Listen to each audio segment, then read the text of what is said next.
welcome to Nasboys Reacts. So today, obviously, we got me, Mike Fogfan 101, and Christian, aka Savage NASCAR. We don't have Cam today, which is unfortunate, but we will push on.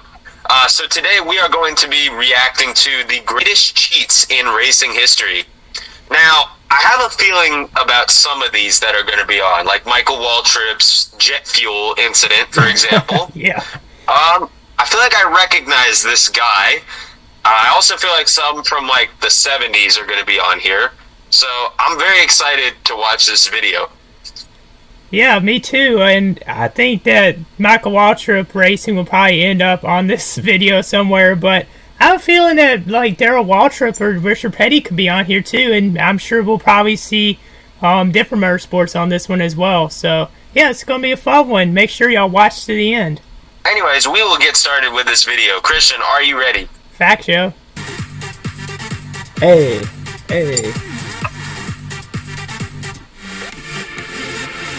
Nice music. Nice little Lambo. Race cars. I love vintage race cars. I love modern race cars. And the racing is great. And the great races are great. And the great race car drivers are great. But what I really appreciate about race cars is the cheating. The cheating? Right. One of the greatest cheaters of all time. Right. I mean, interpreter of the rules of all time was Smokey Unick. Oh, Smokey. I Yeah. should have mentioned him. I knew he did. Poster boy for NASCAR. He went over all the rules. Back then, the rules for NASCAR were relatively thin. Yeah. He said that if it's not in the rule book, that means he can do it. Facts. Like, if you didn't put it in here, it's allowed. And he tried all kinds of crazy stuff over the years, but it culminated in his most famous car that actually never raced. 1968 Chevy Chevelle. That Chevelle, That's one of my favorite cars. I came in close proximity to in all its materials and everything because Bruce Campa with Mark Mantanos and a few other people, they owned it and it came through the shop and it went to a museum and briefly I got to see it and lay hands on it and I never forgot it and my head was like, oh, this is amazing. I want to see if all the rumors are true. Now, here are the rumors. Smokey told these stories a bunch of times. He's got a great autobiography I'd recommend reading. It's like 3 volumes long. The man Promo. And even he told the story differently each time. But they had been developing the Chevys, and he had been doing all kinds of little tricky things to them. And this car was kind of his masterpiece. But what did he do, built though? It just I want to hear what he did. 500. He kept it completely under wraps. And the legend of it was that it was 7/8 scale of a regular Chevelle. Oh, yeah. And that's not actually true. It was a regular Chevelle. He wasn't going to reduce the size of a car. But he did all kinds of cool things to it. One, the chassis itself never stipulated where the chassis had to be in the car. So we moved the chassis back and over to one side. Like everything. The driver, the whole center line of the car changed underneath the body to get better weight distribution for the turns at Daytona. Then they never really stipulated how the floor was supposed to be. It doesn't really look that much different. These cars now different, have though. belly pans. Oh, but they did move some stuff around there. But that belly No, pan I see works it, but it just dynamically. doesn't look as different. Maybe I'm just used to today's So cars. he dropped the floor down a few inches, so it surrounded the exhaust and all of the lines, and essentially made a flat. Look at those brakes. Wow. Wow. He took the front bumper, narrowed it, capped it on the end so the air was perfectly moving around it. Then he lengthened the bottom of it to turn it into an air dam. Then he took the back of the roof and just curved it up just a little bit so the air would flow up and over. You can clearly see that. And this famous story goes that he brought the car to inspection, and they take it apart, and one of the inspections is to see how much fuel is in the gas tank. Now, he had already cheated with this before. He was famous for putting a basketball in a fuel tank. So you brought, I don't know what the heard but say you that. could have 26 gallons.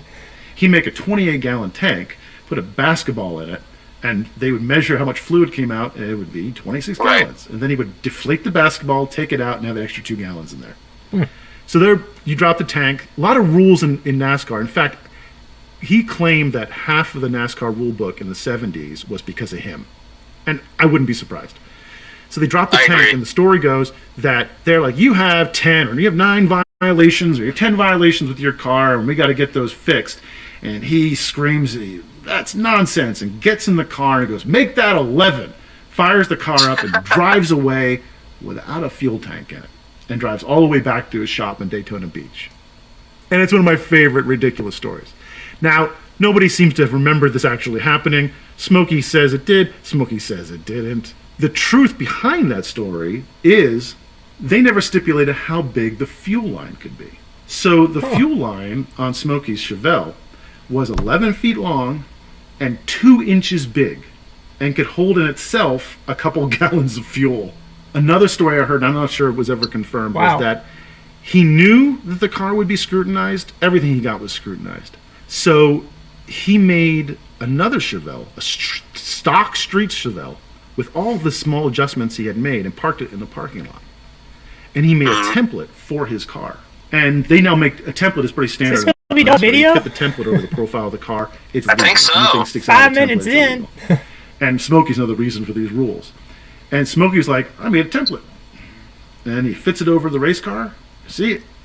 And they're like, well, how do we know that's a real Chevelle template? And he goes, well, let's go out in the parking lot and find a Chevelle. And conveniently, right up front, there's a Chevelle parked there. And they take it on and they put it over the top of it, and it fits perfectly because it's the predetermined car that he made. Now, I don't have confirmation of that either, but that's another great cheaty story.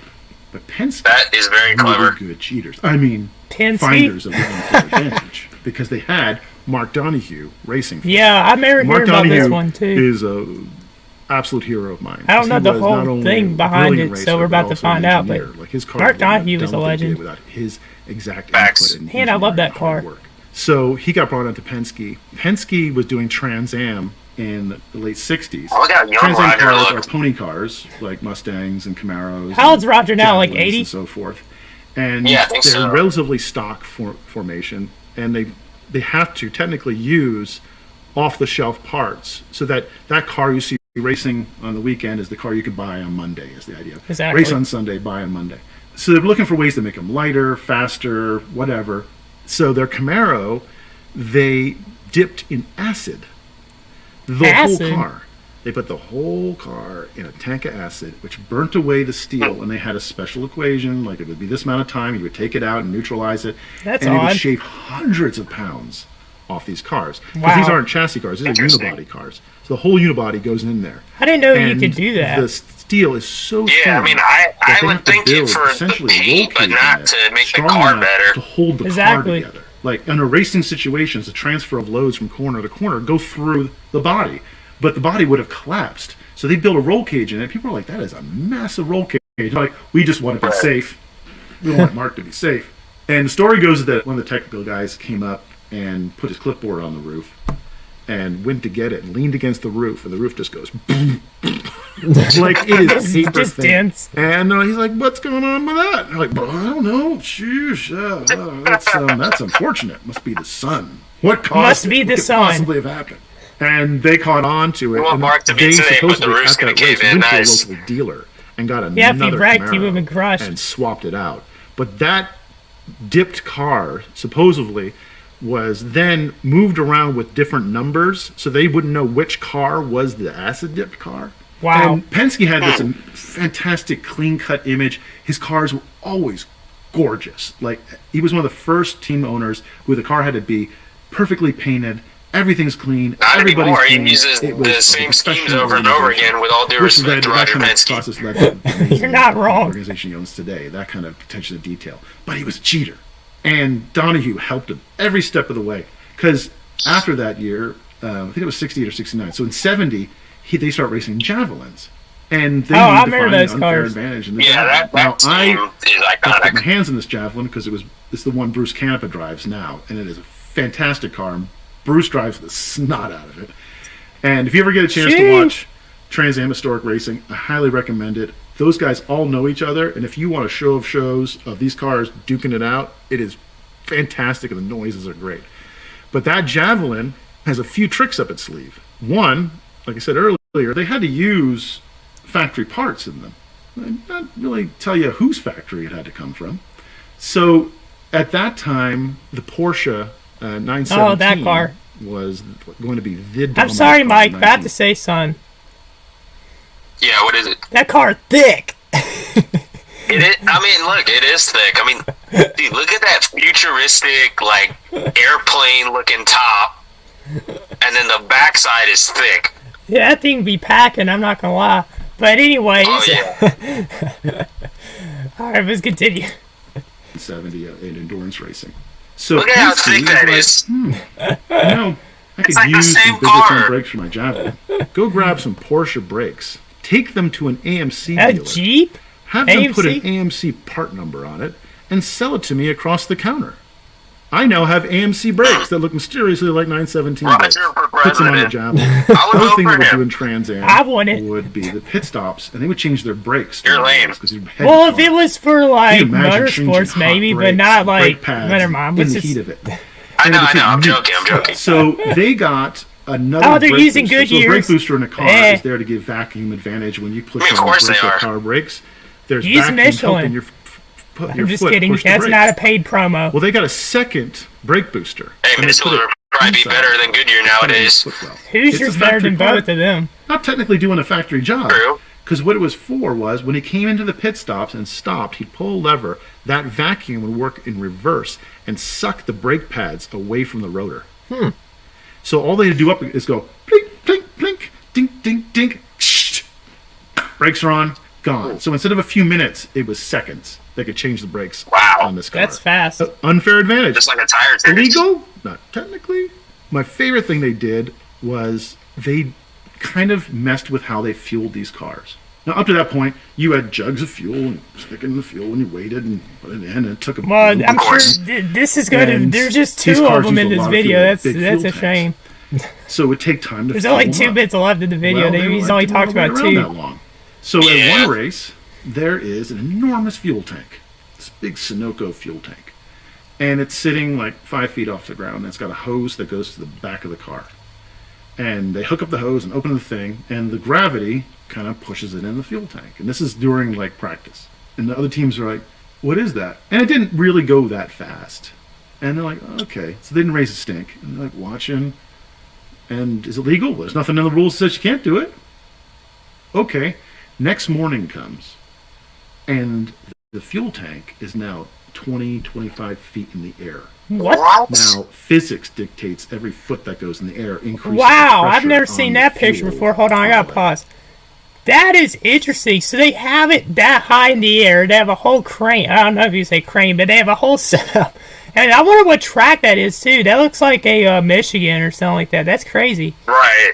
That is absolutely incredible. A huge quotient.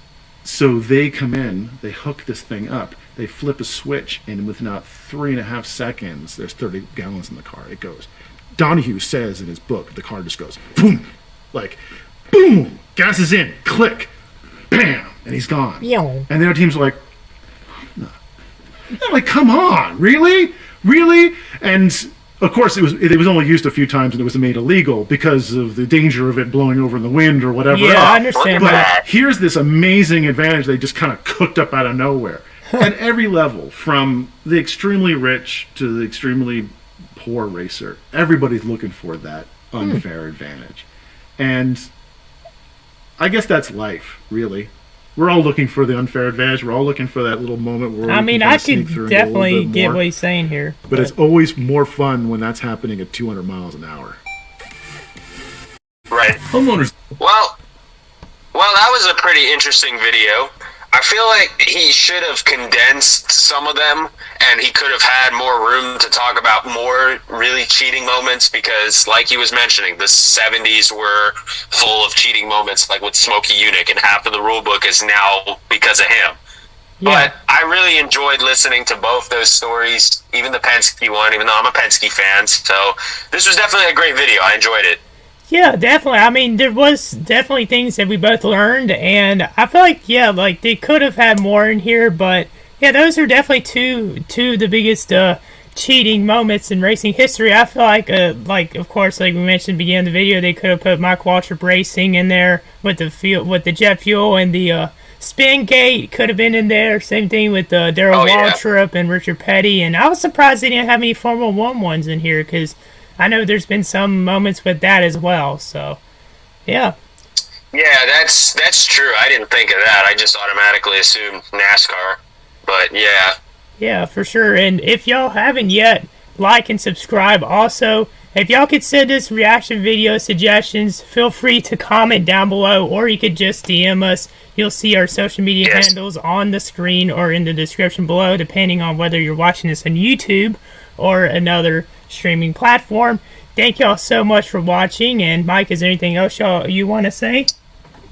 Yeah, to Christian's point, definitely send us reaction video ideas, whether it be in our DMs or our comments. We'll react to almost anything, racing related, sports related, anything you guys want to send us, please do, and we'll react to it if we think it's cool. So, yeah, thank you guys so much for watching. Thank you for all the support. We love you guys. Comment down below, like and subscribe. We will see you guys in the next reaction video or the next podcast episode. Peace. See y'all.